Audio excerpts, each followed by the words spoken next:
শ্ৰীভূমিত মুখ্যমন্ত্ৰী পকীপথ নিৰ্মাণত অনিয়ম নিৰ্দিষ্ট সময় উকলিল কিন্তু সম্পূৰ্ণ নহল পথ চাওক এই পথ চোৱালৈ শ্ৰীভূমিৰ উত্তৰ কৰিমগঞ্জ সমষ্টিৰ মুখ্যমন্ত্ৰীৰ পকীপথ নিৰ্মাণেৰ বাবে 2023 চনৰ জুন মাহতে হৈছিল কাম আৰম্ভ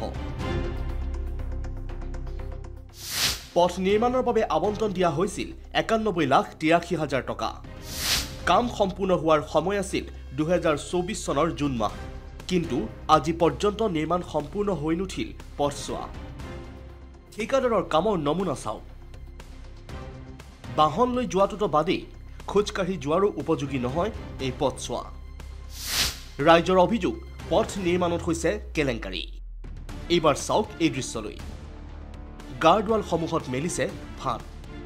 সিমেন্টৰ সৈতে মাটি ব্যৱহাৰ কৰাৰ বাবে দেৱালসমূহ খহি পৰাৰ অভিযোগ ৰাইজৰ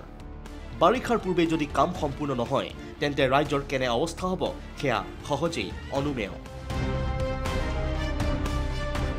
একমাত্ৰ ঠিকাদাৰ আৰু বিভাগীয় অভিযন্তাৰ অমনোযোগিতাৰ বাবে ৰাইজে যাতায়াতৰ ক্ষেত্ৰত ভুগিব লগা হৈছে এই দুৰ্ভোগ কাজটো আছিল 91,81,000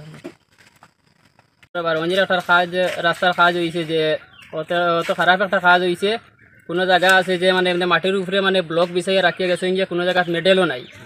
বা কোনো জায়গা সেমটিও দিয়েছেন ওরকম আমরা পরে খুলিয়ে দিয়েছি যে আমরা একটা ভিডিও প্রুফ আছে 2 নম্বর কথা হইল যে ওখানে একটা গার্ডওয়াল হয়েছে গার্ডওয়ালও মানে তারা ডেইনে তাকে মাটি উঠাইয়া সিমেন্টের সঙ্গে মিক্স করিয়া তারা গার্ডওয়ালটা দিয়ে গেছে এমনি মানে মাটির উপরে দিয়ে গেছে ইয়া গার্ডওয়ালটা এমনি পড়ে গেছে তারপরে হইল গিয়া মানে এই যে ওখানে একটা ব্লক লাগাইয়া আইছে তারা সাইডে যে কোনো মানে সাইড বাম নেই এমনি মাটিতে তারা ডাকিয়ে রাখিয়ে গেছে গিয়া কোনো জায়গায় রাত্রেবেলা কাজ করিয়া গেছে গিয়া পরে আজকে 3-4 মাস থেকে মানে কোনো কাজে আওয়া হওয়ার না ফোন মারার পরে খালি কইন যে মানুষ পাইয়ার না কাজের আইয়ার 2 মাস 1 মাস পরে ওরকম তারে মানে কইন খালি ফোন করা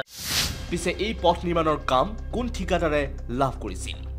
পথ নিৰ্মাণৰ নামত কিমান টকা উলিয়ালে ঠিকাদাৰে এই ক্ষেত্ৰত অভিযন্তাৰ পদক্ষেপ কিয় নৰম এই সকলো প্ৰশ্নৰ উত্তৰ বিচাৰিছে এতিয়া স্থানীয় ৰাইজে সবিশেষ লৈ আহিম আমি পৰৱৰ্তী প্ৰতিবেদনত news desk report India today any